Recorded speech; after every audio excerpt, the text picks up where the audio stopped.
I'm Scott Turow, and I'm going to read a Cather poem called The Namesake. And I'm doing this for National Poetry Month. Uh, the, um, the Namesake is an interesting poem because it's followed a few years later by a short story of the same name.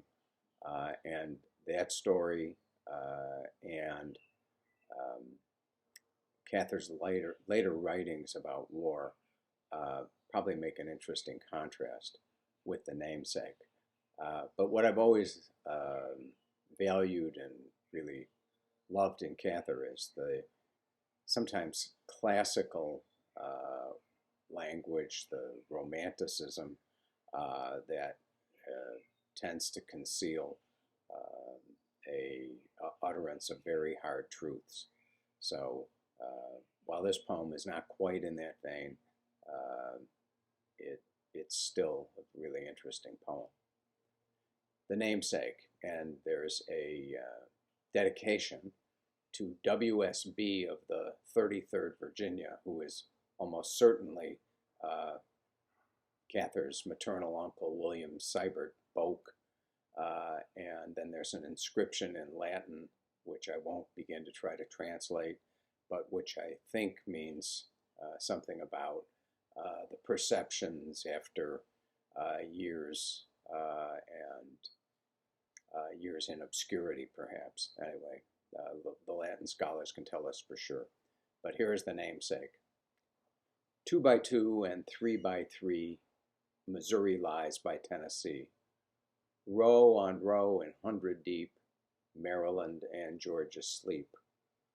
Wistfully the poplars sigh where Virginia's thousands lie.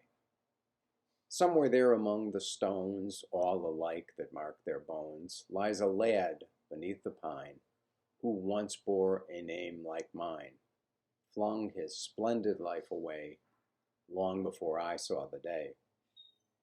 Often have they told me how hair like mine grew on his brow. He was 20 to a day when he got his jacket gray. He was barely 21 when they found him by his gun. Tell me, Uncle by the Pine, had you such a girl as mine, when you put her arms away, riding to the wars that day? Were her lips so cold instead, you must need to kiss the lead? Had the bugle lilting gay sweeter things than she to say? Were there no gay fellows then? You must seek these silent men? Was your luck so bad at play, you must game your bones away? Ah, you lad with hair like mine, sleeping by the Georgia pine, I'd be quick to quit the sun, just to help you hold your gun, and I'd leave my girl to share your still bed of glory there. Proud it is I am to know, in my veins there still must flow, there to burn and bite alway, that proud blood you threw away. And I'll be winner at the game, enough for two who bore the name.